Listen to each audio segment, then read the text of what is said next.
नमस्कार दोस्तों, SSV RKM knowledge is power के इस चैनल पर आप सभी का स्वागत है।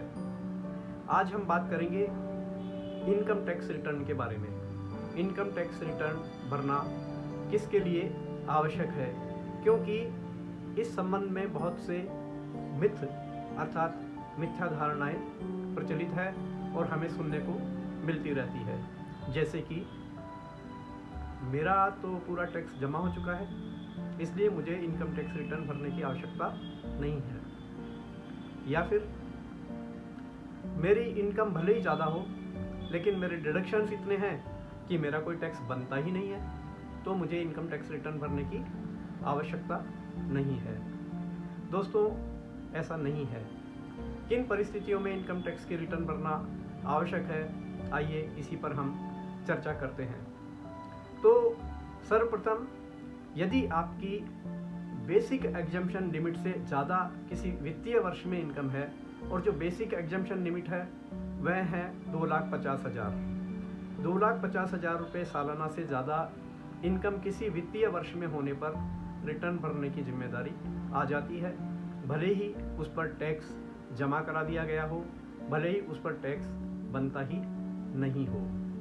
ये 2,50,000 की जो लिमिट है यह 3 लाख रुपये हो जाएगी यदि जो असेसी है, जो करदाता है, वह सीनियर सिटीजन है, अर्थात उसकी आयु 60 वर्ष या इससे अधिक है।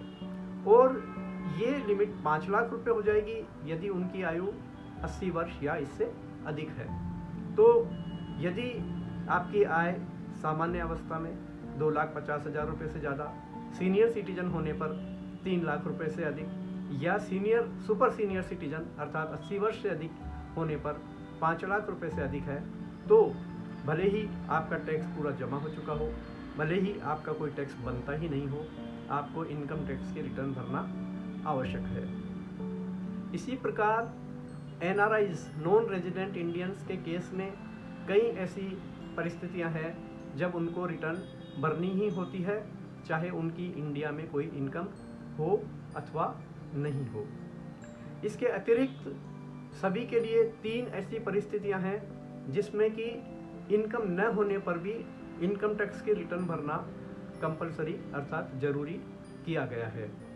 इसमें पहली दशा है यदि कोई व्यक्ति अपने करंट अकाउंट 1 या अधिक में एक वित्तीय वर्ष में 1 करोड़ रुपए या इससे अधिक जमा कराता है।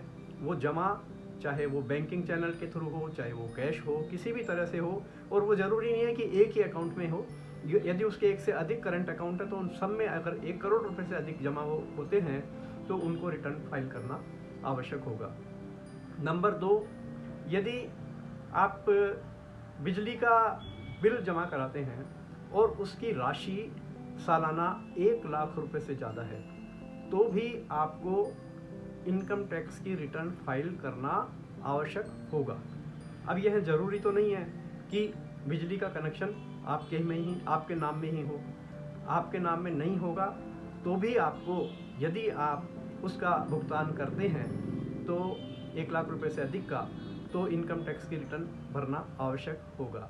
और तीसरी जो कंडीशन है वो यह है कि यदि किसी विदेशी यात्रा पर आपने 2 लाख रुपए या इससे अधिक का भुगतान किया है, यहाँ पर भी वैसा ही है कि ज़रूरी नहीं है कि वो विदेशी यात्रा आपने स्वयं की हो, भले ही आपने किसी दूसरे व्यक्ति की विदेशी यात्रा के लिए भी भुगतान किया हो 2 लाख रुपए या अधिक का, तो उस अवस्था में भी आपको इनकम टैक्स की रिटर्न भरना ज़रूरी होगा, भले ही आपकी इनकम बेसिक एग्जम्पशन लिमिट से भी कम हो।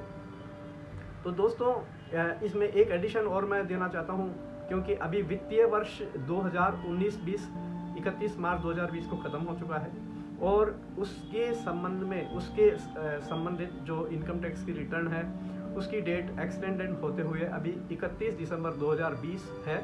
तो यदि आपने अपनी रिटर्न फाइल नहीं की है तो 31 दिसंबर 2020 से पहले आप अपनी रिटर्न इनकम टैक्स की फाइल करें। दोस्तों, आशा है आप सभी स्वस्थ हैं, और मैं यहीं आपसे गुजारिश करूंगा कि आप स्वस्थ रहें, आप अपना ध्यान रखें, और किसी नई जानकारी के साथ में हम पुनः एक वीडियो के साथ में उपस्थित होंगे। तब तक के लिए नमस्कार, धन्यवाद।